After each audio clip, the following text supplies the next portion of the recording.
इस जगत में वे ही धन्यभागी हैं जिन्हें अंतर ध्यान की याद आने लगे, जिन्हें एक बात बार बार याद आने लगे, दिन के 24 घंटों में बार बार याद आने लगे, भीतर जाना है।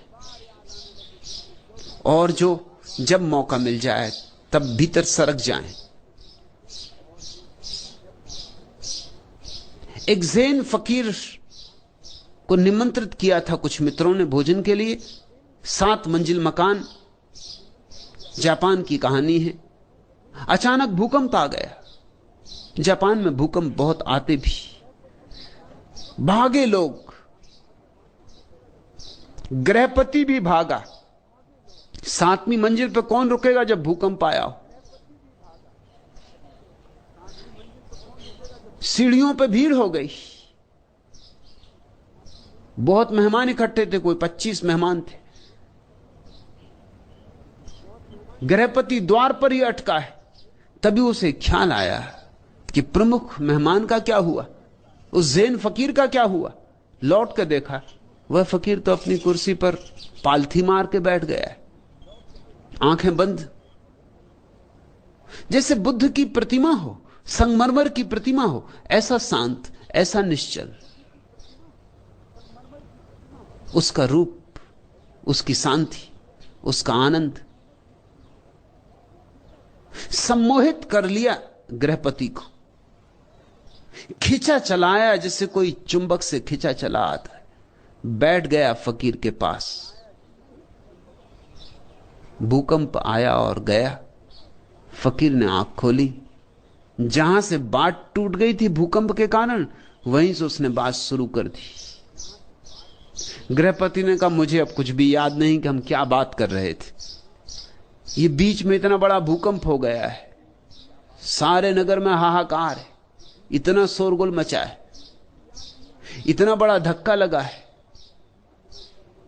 मुझे कुछ भी याद नहीं हम कहां क्या बात कर रहे थे। अब उस बात को आप शुरू ना करें। अब तो मुझे कुछ और पूछना है। मुझे ये पूछना है कि हम सब भागे, आप क्यों नहीं भागे? फकीर ने कहा, भागा तो मैं भी। मैं भीतर की तरफ भागा, तुम बाहर की तरफ भागे।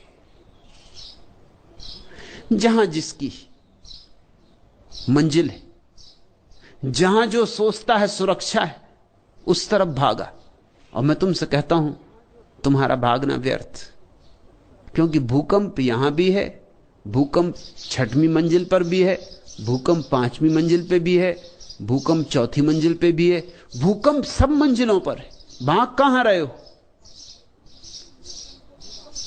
जो 5वीं मंजिल पे हैं वो भी भाग रहे हैं, जो 3री मंजिल पे हैं वो भी भाग रहे हैं।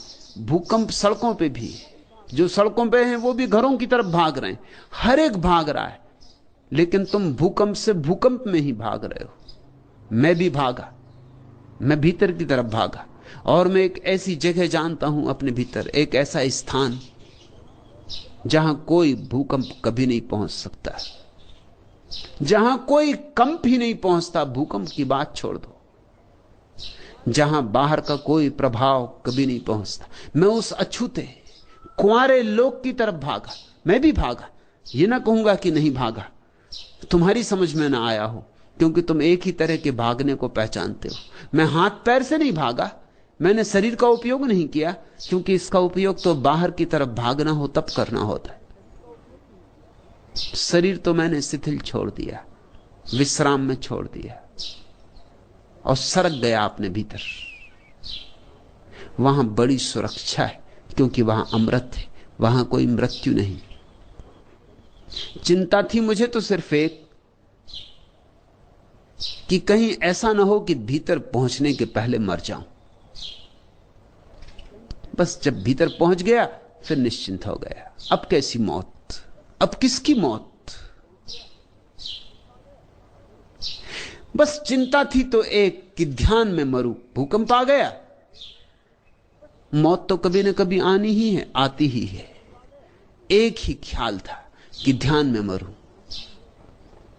ध्यान में जियो, ध्यान में मरो। मंजू,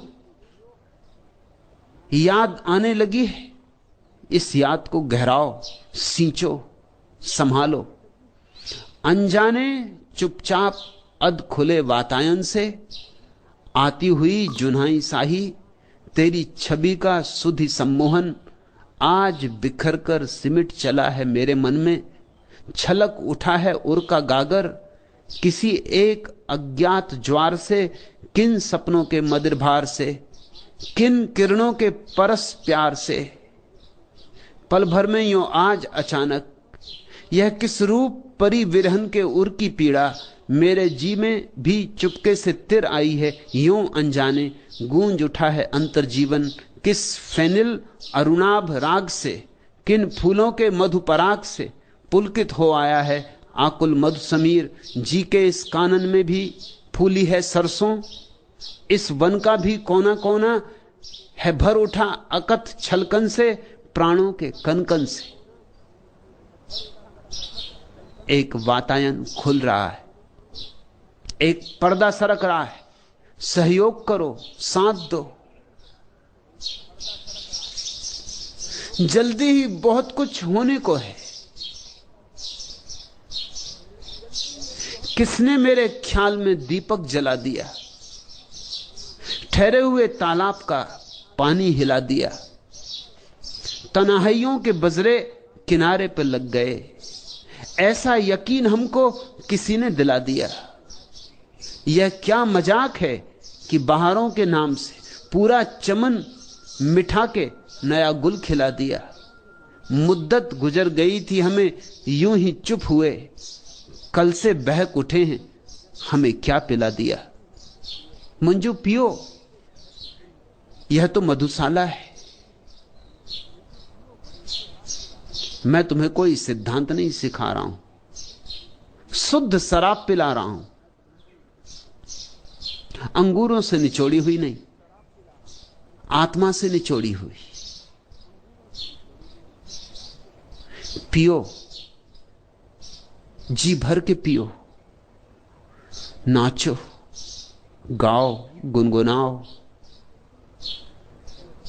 और जितने क्षण मिल जाएं, जब मिल जाएं, तब चल पड़ो भीतर की तरफ।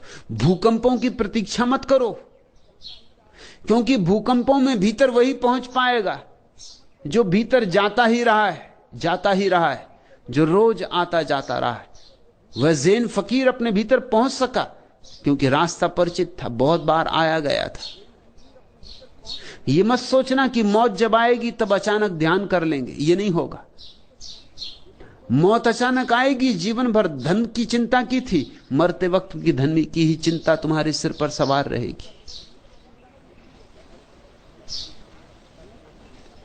अगर पद की आकांक्षा की थी तो मरते वक्त भी पद की ही नशेनी चढ़ते रहोगे कल्पना में। मृत्यु के क्षण में तुम्हारा सारा जीवन संग्रहित होकर तुम्हारे सामने खड़ा हो जाता है। तुमने ये बात तो सुनी होगी ना कि जब कोई आदमी नदी में डूब के मरता है तो एक क्षण में सारा जीवन उसके सामने दौड़ जाता है। यह बात सभी के संबंध में सच है, नदी में डूब के मरने वालों के संबंध में ही नहीं। मरती घड़ी में तुम्हारा सारा जीवन सिकुड़ के, जैसे हजारों हजारों फूल से एक बूंद इत्र निचोड़ते हैं, ऐसे तुम्हारे सारे जीवन के अनुभव से एक बूंद निचोड़ाती। लेकिन अगर तुम्हारा सारा जीवन दुर्गंध का ही था तो बूंद दुर्गंध की होगी। अगर सारा जीवन सपना ही सपना था तो ये बूंद भी सपना होगी। और अगर जीवन में तुमने कुछ सत्य भी कमाया था, कुछ ध्यान भी कमाया था, कुछ प्रेम भी जगाया था, कुछ बांटा भी था, कुछ लुटाया भी था, छीना झपटा ही न था, कुछ करुणा भी की थी, तो तुम्हारी अंतिम क्षण की जो प्रतीति होगी, सारा जीवन निचोड़ के एक इत्र की बूंद बन जाएगा। उसी इत्र की बूंद पर सवार होकर तुम परमात्मा की यात्रा पर निकलोगे। मंजू, शुभ हुआ है। अब इस घड़ी को, इस बलिहारी की घड़ी को छिटक मत जाने देना, जोर से पकड़ रखना। अब पकड़ने योग कुछ तुम्हारे पास है। और ध्यान रखना जिनके पास कुछ नहीं है उनके पास गंवाने को भी कुछ नहीं होता, और जिनके पास कुछ है उनके पास गंवाने को भी कुछ होता है।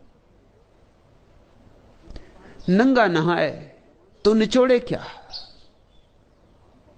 जिनको हम साधारण जन कहते हैं, सांसारिक जन, उनको क्या फिक्र, उनके पास गंवाने को कुछ है ही नहीं। हमारे पास एक शब्द है योग भ्रष्ट, उसकी तौल का दूसरा शब्द नहीं है भोग भ्रष्ट। तुमने कभी ऐसा शब्द सुना, भोग भ्रष्ट? भोग भ्रष्ट होता ही नहीं। समतल जमीन पे चलोगे तो कहीं गिरोगे, लेकिन पहाड़ों की ऊंचाइयों पर चढ़ोगे तो गिर सकते हो। योग भ्रष्ट होता है। मंजू, एक घड़ी करीब आ रही सरकती हुई जो बड़ी कीमत की होगी। अंतर्ध्यान की याद आनी शुरू हुई है, जल्दी ही अंतर्ध्यान लगेगा। तब चूक मत जाना, क्योंकि बाहर की जन्मों जन्मों की वासनाएं खींचेंगी, बाहर की जन्मों जन्मों की आदतें खींचेंगी, हजार बाधाएं खड़ी होंगी। मन अंतिम उपाय करेगा अपने को बचा लेने का, क्योंकि ध्यान मन की मृत्यु है। और कौन मरना चाहता? मन भी मरना नहीं चाहता है। लेकिन सजग होकर, खूब सजग होकर 2-4 कदम और फिर मैं तुमसे कहता हूं सुबह करीब है, आखिरी तारे ढलने लगे, सूरज उगा, अब उगा, तब उगा। जरा प्रतीक्षा, जरा धैर्य, और वह महत्वपूर्ण घटना घट सकती है जिसकी तलाश में सारे लोग जाने अनजाने भटक रहे। उसे कहो आनंद की खोज, सत्य की खोज, परमात्मा की खोज, मोक्ष की खोज, या जो भी नाम तुम्हें देना पसंद हो। आज इतना ही।